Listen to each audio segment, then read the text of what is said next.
It's been great to catch up with a lot of these guys. Ty Wesley was great last week, and his partner in crime for a lot of games at Utah State joins us now, Gary Wilkinson.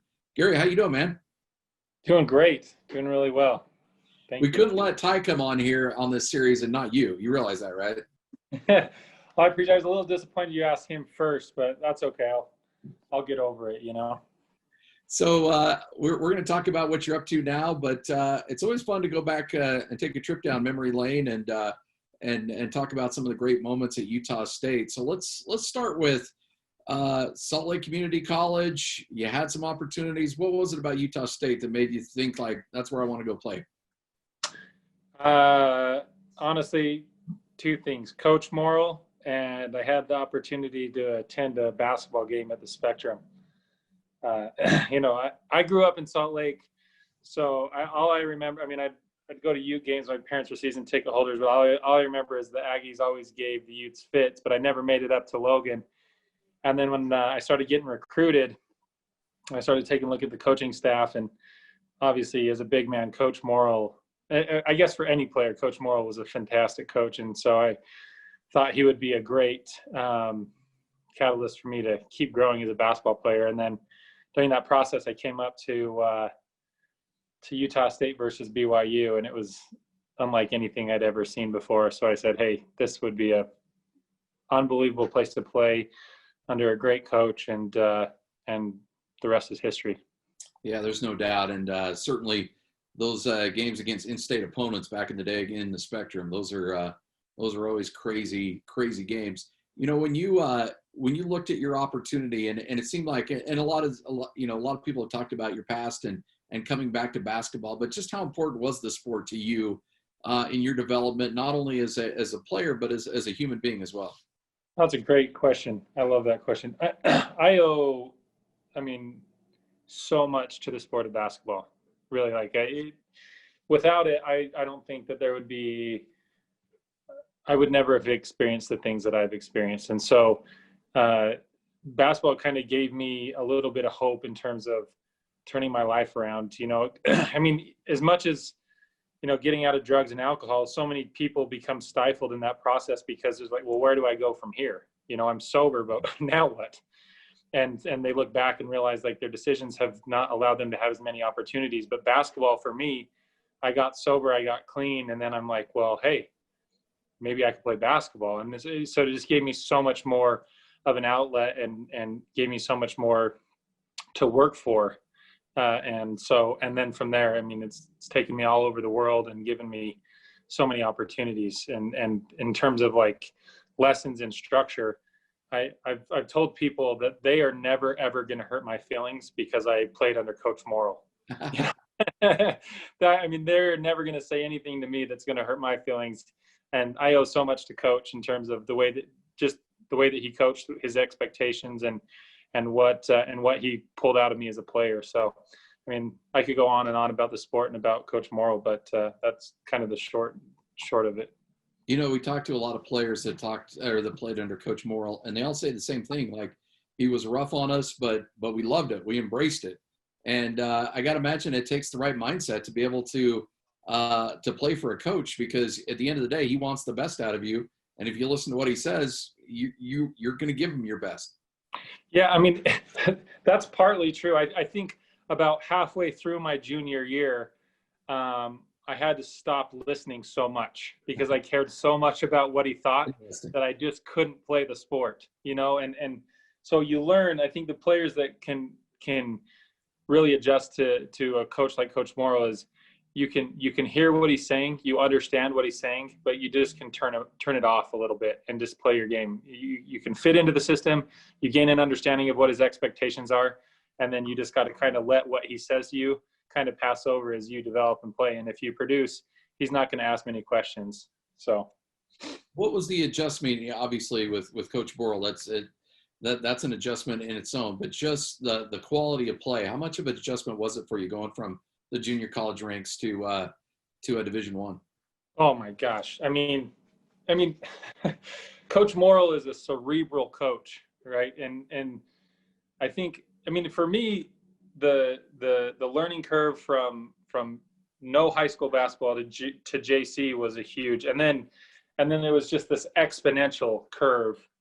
Like I had no idea whether I was even going to play 1 minute of one game at Utah State when I transferred up here. I mean, practices were rough. I getting the sets and understanding rotations, all of that stuff was so foreign to me. And so, I mean, the very first game up here, I didn't even know I was starting. I was sitting at the huddle as we sat down right before tip-off, and I just hear Coach Morrow, "Where's Wilkinson? Wilkinson!" And I'm like, I didn't even know I was starting. I didn't even know I was going to play 1 minute of the game up here. So it was a huge learning curve, and I'm grateful that he's willing to take a chance on a player that knew so little. But it worked out, I guess. Who did you rely on in those early years as a player? Players and to kind of help you get through that part. Well, I think one of the helpful kind of transitions was I jumped up here during the summer and was fortunate enough to start working out with JC, and his work ethic, I mean, that guy works like nobody works. And so I started to get a glimpse of what it was going to take. And so I kind of learned from JC that, hey, this is what it's going to take. So during that summer, I worked really hard, and then Ty, and then I just got really close with Ty and Matt Formisano, and those guys to kind of help me make the transition. But honestly, it's hard because basketball is a team sport, but it's also, there's this internal competitive aspect to it, right? Like you have to function as a team, but you're also like, there's this individual part that you have to play. I mean, Ty and I are friends, Matt and I are friends, Steve Ducharme and I are friends, but all of us are competing for the same positions, right? So it's like you rely on each other, but it's also like I have to go out and figure this out on my own, because I mean, they can only be dependent on to do so much because they have to produce themselves, right? They can't just be catering to one player or the next. But honestly, the group of guys that Coach Morrow recruited to Utah State, any one of them I could have relied on. I mean, he just recruited high character guys. Not me, but everybody else. Oh, for sure you. I've talked to a bunch of players and asked them, when does it kind of hit? And some players say it's a game. Like there'll be one game where things just slow down and it just makes sense. Other players say it's just kind of a gradual process. But ultimately, you become WAC Newcomer of the Year. You end up having a tremendous career at Utah State. Was there a moment where you really felt like, all right, I got this. I've got this figured out? Or was it just kind of a gradual build up to the point where you were playing at a really high level? I don't feel like I ever felt like that. Really? Even through it, every game for me was just a stressful. I remember my wife always asking me, like, "Are you excited for the game tonight?" I'm like, "No, I'm not. I'm stressed out." And wow. and I don't know if it was just that I had such high expectations for myself that I just couldn't just think of it like, oh, I've got this figured out, that I just had to, every game for me was like something that I just had to focus on and do. And honestly, to the day I retired, I never really felt like, hey, I got this figured out. I know exactly what I'm doing. And it was really stressful. Maybe that's why I'm done playing now. Yeah. Well, do you think that helped you become a really good player? I mean, there's no way you can be complacent if you have that kind of feeling going into every game.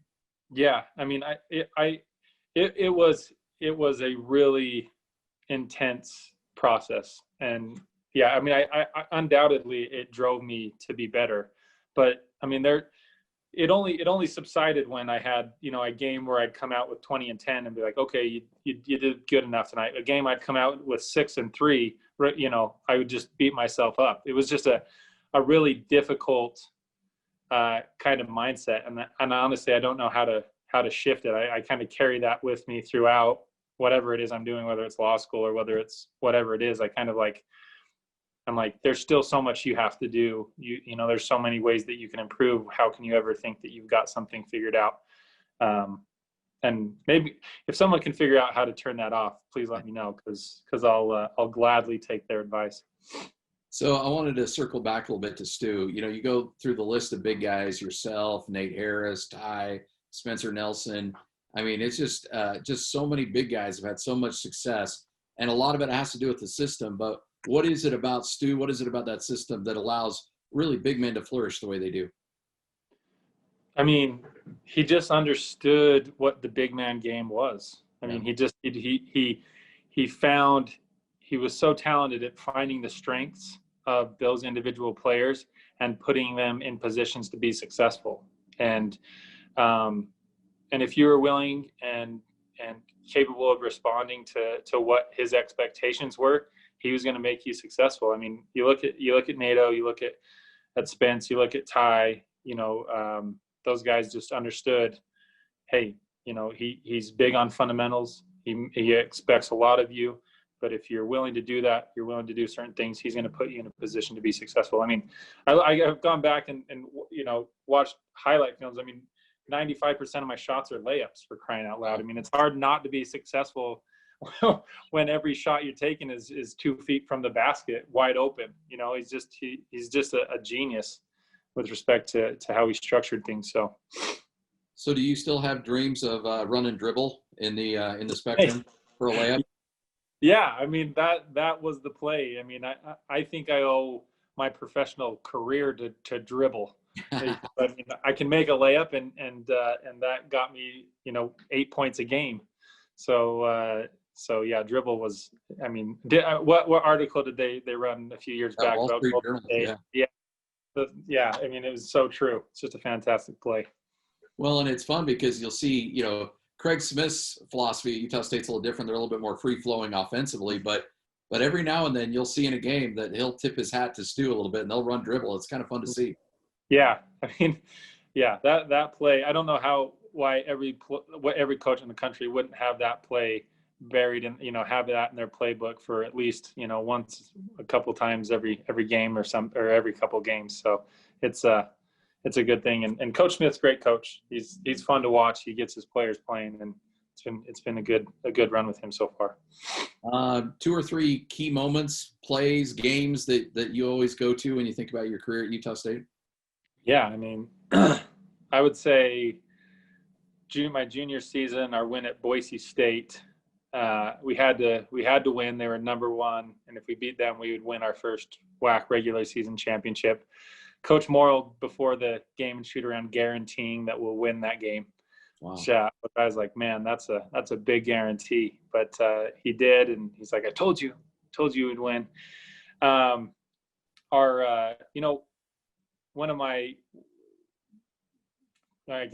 of the things that I remember most, and it wasn't even anything that I had to do with, was the semifinals in the WAC tournament my senior year.